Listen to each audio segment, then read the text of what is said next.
welcome back to another episode of Open Source Cafe. Today I have Kai here with us, and Kai is amazing. Kai, would you like to tell the viewers a little bit more about yourself? Hi everyone. My name is Kai. I work at CIVO, where my job title is Developer Advocate / Developer. So I do a bit of sort of web development stuff as well as developer advocacy for CIVO. This video is sponsored by Teleport, enabling engineers to quickly unify access to any computing resource anywhere on the planet. Check out the links in the description below to get started. Are you juggling with shared secrets, SSH keys, or hopping between VPNs and multiple access points? Check out Teleport to quickly access your computing resources from anywhere. Teleport allows engineers and security professionals to unify access for SSH servers, Kubernetes clusters, web applications, and databases across all environments. With a unified resource catalog, there is no need to maintain inventories. You can also work together to troubleshoot a problem with your colleagues on a remote server or on each other's laptops and record these sessions as well using shared sessions. Teleport also provides ready-to-use auth for your internal web applications. Easily implement security and compliance with Teleport to adopt industry best practices for access across all protocols and all environments with minimal configuration. How does it work? Teleport is a single binary which enables secure access to SSH nodes, Kubernetes clusters, web apps, and databases. Deployed as a single binary, it seamlessly integrates with the rest of your stack. Get started with Teleport now and try it for free. Check out the links in the description below for more information. Yep, me and Kai work closely. So thanks a lot for joining, Kai. Really appreciate it. So today we're talking about all things related to developer advocacy, because people ask me this question a lot. They're like, hey, you work a lot with developer advocacy. We see so many Twitter spaces happening around it, so many blogs people are writing about it, like, hey, why this is a great field to get into. And in general, like every company you meet, every person who is active on Twitter, the face behind, like the face, of the company on the social media handles, see developer advocates everywhere, evangelists, technical evangelists, and so on and so forth. So that's why I got a lot of questions related to this, like what is this role? Why are people doing this? How do we get started? What are the what is the skill set required? And you have two developer advocates here, me and Kai. Hopefully we'll answer all the questions that we've gotten. But yeah, if you have any, by the way, I'm going to give you a shout out to CIVO. So if you want to get involved with the CIVO community, make sure you check out the links in the description. Make sure you check out civo.com/academy for free Kubernetes courses starting from scratch. You can get up and running with Kubernetes. We'll dive into the concepts, the installation, hands-on. Everything is available over there. So make sure you check it out. Links in the description. All right, guys. So let's talk a little bit more about the topic at hand over here. So what is developer advocacy, or is there like a literal definition of it? There's a bunch of definitions. I've read a whole lot of them, but ultimately it's kind of if we take the I know you mentioned technical evangelists, developer evangelists, whatever, but if we take developer advocacy as our term for today, and we think like, okay, what do advocates do, right? So the advocates, there's a verb there, advocate. So they are in favor of and argue for, and in this case, developers, right? So there's kind of two strands of developer advocacy. There's the outward developer advocacy, which is kind of a lot of the stuff that I do and you do at CIVO as well, is kind of, here's a cool thing that we do, and this is why you might, as a developer, might want to incorporate this tool into your workflow, or might want to learn about these things. The other one is the sort of almost inbound developer advocacy or internal developer advocacy. So every company has developers, and sometimes things aren't 100% clear or the best they could be within a company. So a developer advocate can work inwards as well, of like, hey, I'm hearing this from our customers that it would be cool if we did this, and that can influence the sort of product roadmap. Or internally as well, of like, oh, like the sort of guys, the platform team is, they're complaining about something like this. Maybe we should look into easing their workload. So it's a kind of glue role in that sense. Developer advocates, they sort of sit in between a lot of different functions of a sort of software technical company. Yeah, it's like the way I look at it from my like all the experience that I have gotten over the past few months. It has been like it's a developer advocate is a developer's best friend, right? So I love that. it's sort of like a mixture of and we'll talk more about this later, like how much coding do we actually get to do and things like that. But I really liked your point about the internal stuff, because I think like the requirements are different for different companies. So you might be a developer advocate like by title, but for different companies you might be doing some different things. So you might be working on some community aspect on one, you might be doing more on the marketing side of one, business side of one. In some companies like here at CIVO, we do a mix of all these things. We have the community side of CIVO, we have all the other initiatives as well. So I think like it's a really good balance between the technical side and the it's like the person that glues the, like you mentioned, the technical part and the marketing part and the outreach part basically. Marketing, outreach, technical. It's you kind of need to have, like you mentioned, what skills do you need? You need a bit of everything. You need to know enough programming that you can talk to programmers and understand the language and the terminology that they use, as well as sort of talk on their level.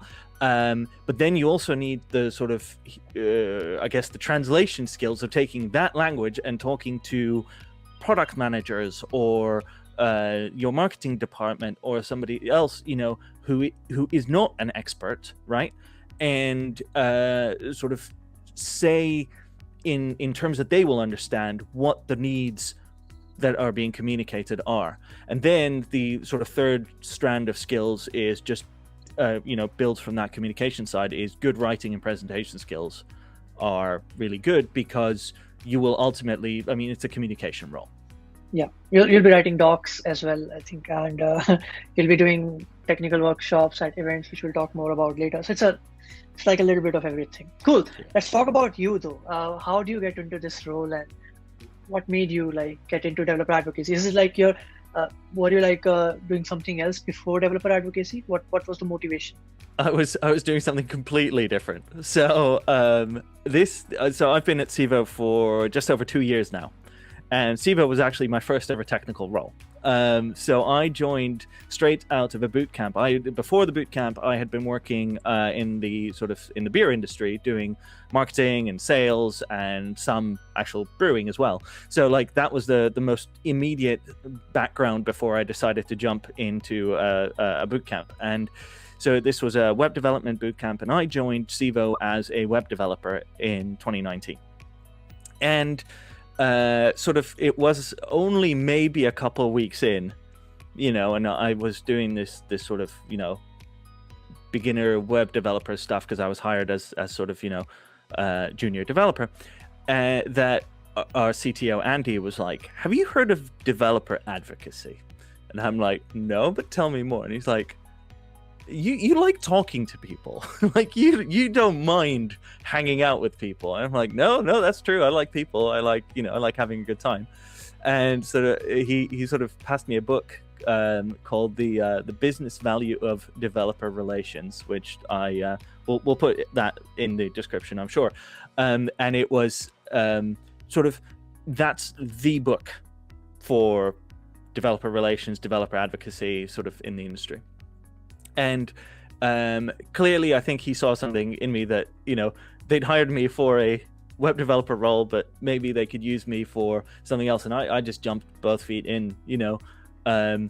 We have an exciting product at CIVO, which helps, but like, I just, as I was learning about what we were doing, which is Kubernetes and, all this DevOps stuff, I was able to sort of almost take that stuff that I was learning on the job and then start communicating that outward in that sort of external developer advocacy kind of stuff. So I was learning along with our community, which was a really cool thing. This video is sponsored by Datree, a tool that you can use to prevent Kubernetes misconfigurations from reaching production. Using Datree, you can catch misconfigurations in the development phase and set or create policies to receive failure alerts. It's useful for different stages of deployment and helps you measure resource usage by applying mandatory labels to workloads. 10,000 plus engineers are already using Datree. Check out the links in the description below to get started today. It's exactly what I'm doing right now as well. And I've been doing this and this is something I would recommend everyone else to do as well. Like, learn by doing. It's a great approach, because then you will not be like, okay, let me first finish this entire thing, then I'll apply for this, or then I'll contribute to this project or whatever. But learn by doing. If your company supports it, you're very lucky. It's a great work culture. That's over here at CIVO as well.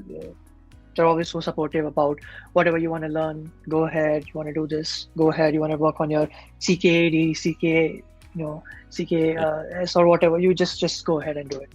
One of the things with that is, like, especially in the industry that you and I work in, Kunal, like the sort of cloud native side, stuff moves so fast that you have to learn on the job. You have to do textbooks about this. Like, sure, there's an O'Reilly textbook about Kubernetes configuration, right? But by the time that's actually published, things will have moved on. So you kind of have to, like, constantly keep learning. So you can't ever assume that you're done, or that you can learn it out of, like you were saying, like, oh, let me learn all of this first before I do it. No, you kind of just have to jump in. Yeah, that's a very good point. There's a risk over there. Like, you spend 6 months doing something, and let's say after you finish that entire thing, something changes. I mean, obviously it might not change in 6 months, but you get my point. Cool. And a little bit about CIVO. We are cloud native service provider. You can spin up your Kubernetes cluster in under 2 minutes, or 1.5 minutes or something. But Kai, would you like to add on to that a little bit more?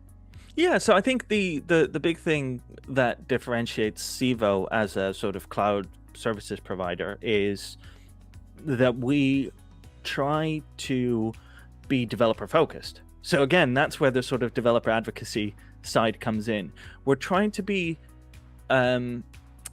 approachable enough so that you can get started with whatever project you might want to do without getting bogged down with endless dashboards for configuring different types of services that you don't even know you have to configure to get other bits to work.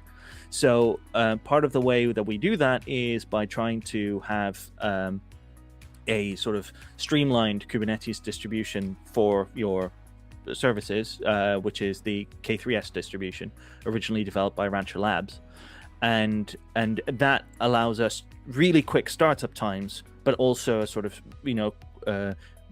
smoother developer experience, because it makes some decisions for you. Yeah, and this is something that other people who have been involved with CIVO, like other developers and companies that use, if you want to hear about their experiences, you can go to the CIVO YouTube. There's a shorts playlist. You can hear about people's experiences over there. But something that everyone has said in common is that they love, the highlight for them has been the simplicity and the speed. So that's, I think, to sum it up. And then sort of, we'd like to think that the community is really good as well. So all of those people who you have in, so you've interviewed a bunch of people for the Shorts, CIVO Shorts channel. They are from our community. They are our users, but they're also contributors, friends, colleagues. This is all, we're all sort of pulling together, and we developers at CIVO. So if there's a feature that people say, like, wouldn't this be nice to have? Well, that's exactly the sort of thing that we would build in to make sure that the developer experience stays really good. Most definitely, yeah. Cool. All the links will be in the description. Make sure you check it out. But let's talk a little bit more about the advocacy part. So what tie-ins do developer advocates have with, let's say, engineering roles? People often ask this question: hey, how much coding do you get to do? Annoyingly, the answer to that is it depends. So it depends on your role, it depends on your company, and many times it also depends on the particular sort of thing, that the stage that your company might be in. So there are definitely weeks that my time is spent 99% on software development, a new feature that we're adding, or debugging some sort of an issue that's been introduced or discovered, right? And then there's weeks that I will do, pretty much, preparing for presentations or writing sort of blog posts and tutorials and things like that, which are still technical, right? So, I need to know enough of how stuff works in order to be able to communicate it clearly. So there's a constant tie-in, but I think you mentioned at the start of how much coding will I get to do? Well, it kind of depends what kind of developer advocate role you are. If you have a job split, so my time is technically split about 50-50, but it sort of depends on the business need. And if you really, really prefer to be doing the coding, the project development, whatever, there are roles for you in developer advocacy, because demos, demonstration applications, technical sort of feature demonstrations, and then also kind of prototyping new things for whatever your company does. Those absolutely are a feature of developer advocacy roles if you want them to be. Yeah, and I totally agree with the point. Like, it depends on company to company. Some companies, like I think I've seen this mostly in startups, like they're very flexible about what a person they want to do. So if you want to do, like, for example, if I want to do SRE stuff right now, Mark is going to be full supportive, right? So it's like it totally depends on, I think, the most important point, what your company is at, like what stage they're at, and what are like the priorities. And I also think it's also about like, okay, fine, I can do other stuff, but what if I'm really good at developer advocacy? Should probably focus my time over there, right? I can do all these other things. I can do, let's say, development. I can design websites, but what is the need of the hour? I think that's also very important. That really ties well with what your company, like what stage your company is at right now. Yeah. But you mentioned a very good point, and can you maybe add on to it? Like, how would a person know that developer advocacy is for them?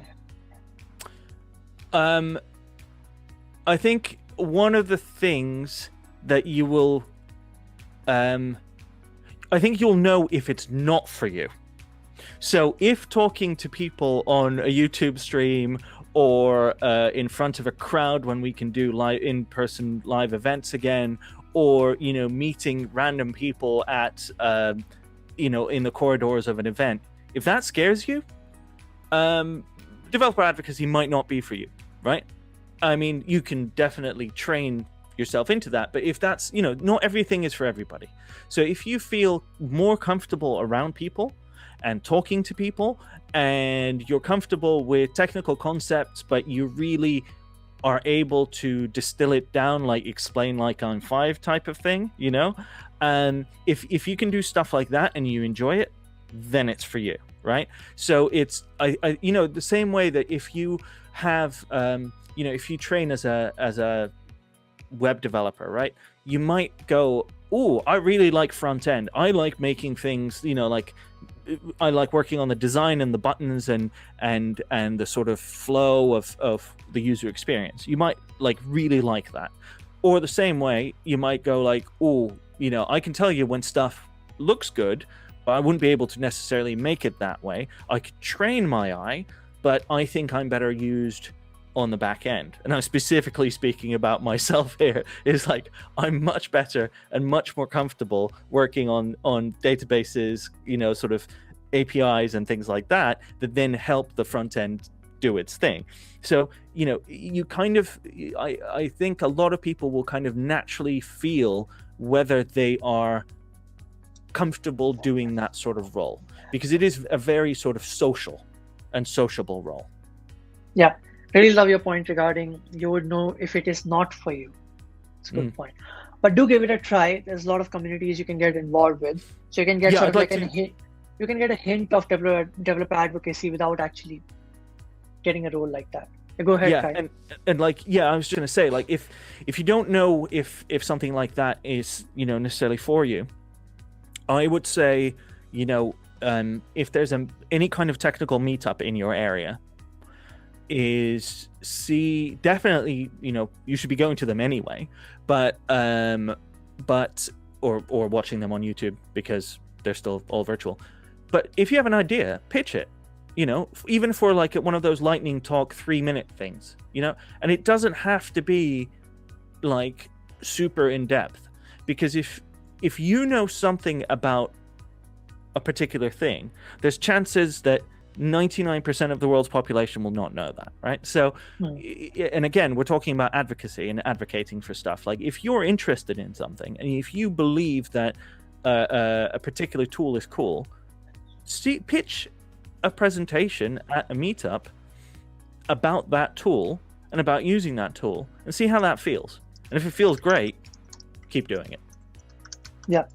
And one more question we get quite a lot is like, what are some of the biggest challenges when we're talking about like developer relations or developer advocacy and stuff?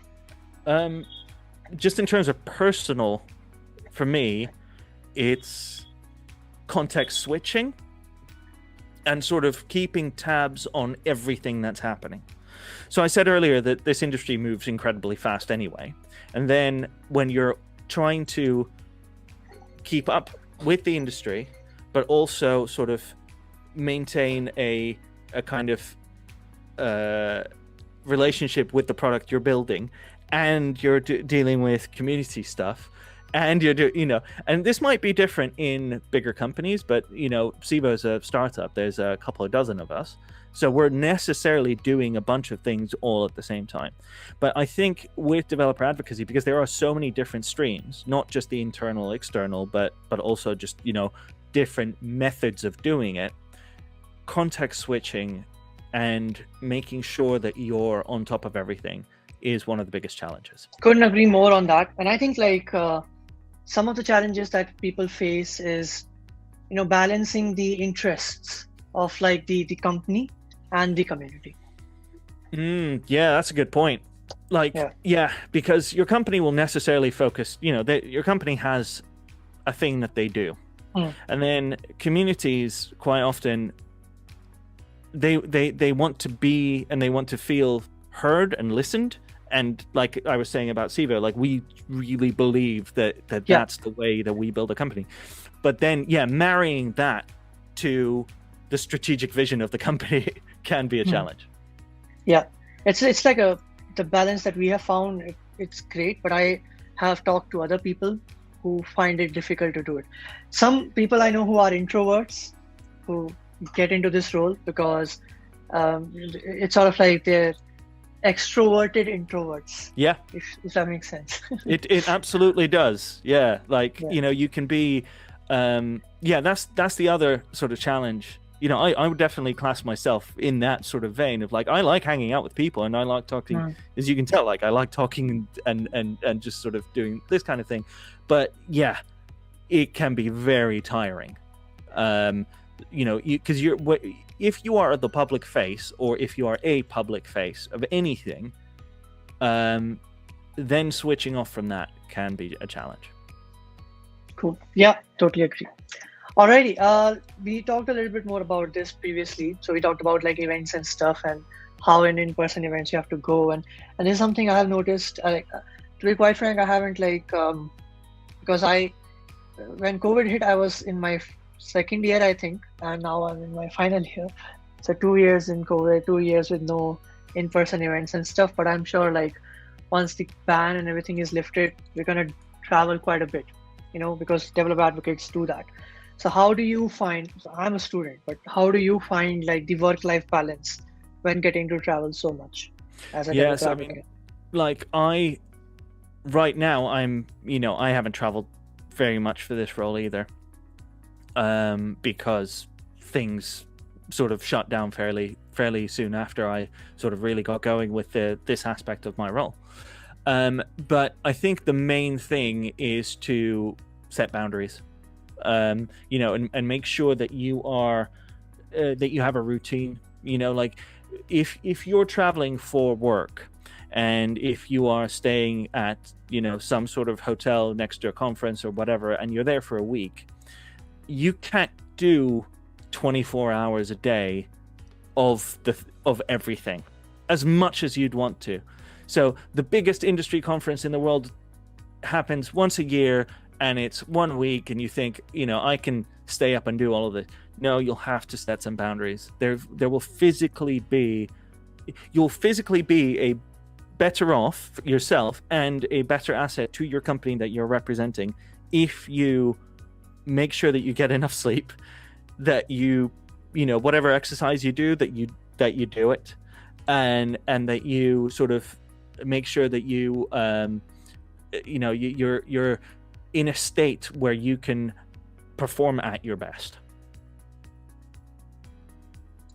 I agree, and it's also like for some people really enjoy traveling, and some people don't, right?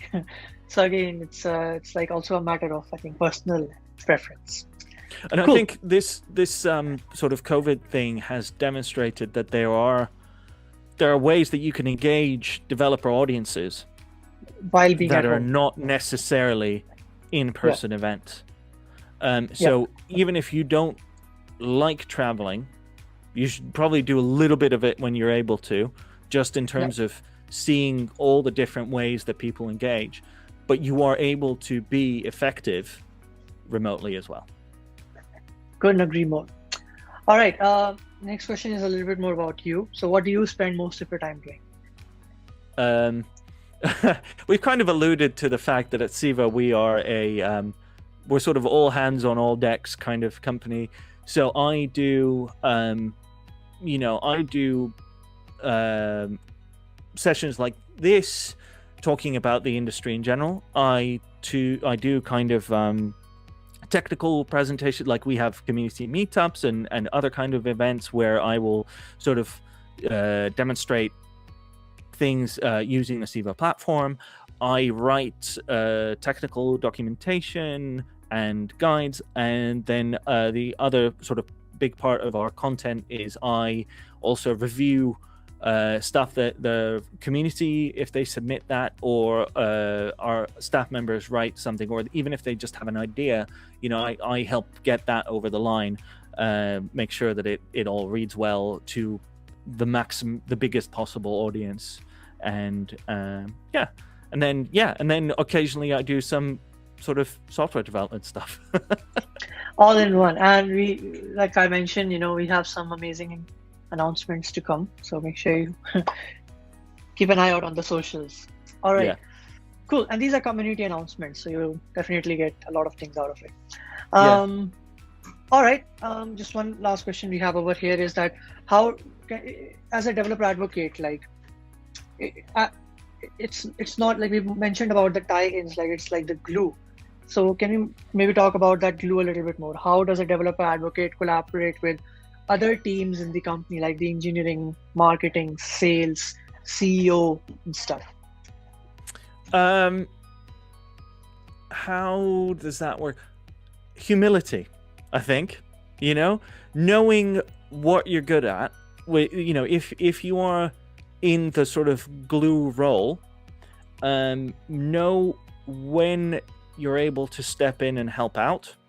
Know when it's best to sort of step away a little bit, and then come in when a project is sort of nearing completion that might need the sort of technical communication know-how. So say a software feature is being added, you don't necessarily need to be involved from the start, but know that, or make sure that everybody knows that you want to be involved as soon as you can.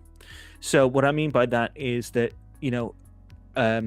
you might have, as a developer advocate, almost a pulse of the community and the user base, and you might want to kind of, at the start of a feature project, maybe steer it in a certain direction based on that feedback, but then sort of toward the end kind of go, okay, right, this is where we are now, let's make sure that we create the best push we can, and you sort of liaise with marketing, and you liaise with, I don't know, outbound sales, as well as that technical team, to create to be part of a comprehensive plan for whatever you're launching, or whatever.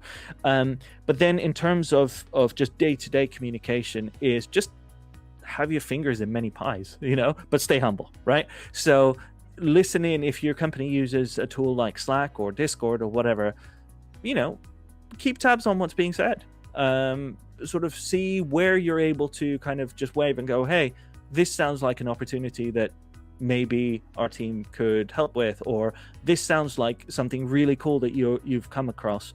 Like, can we do something with this combined with, whatever you're building?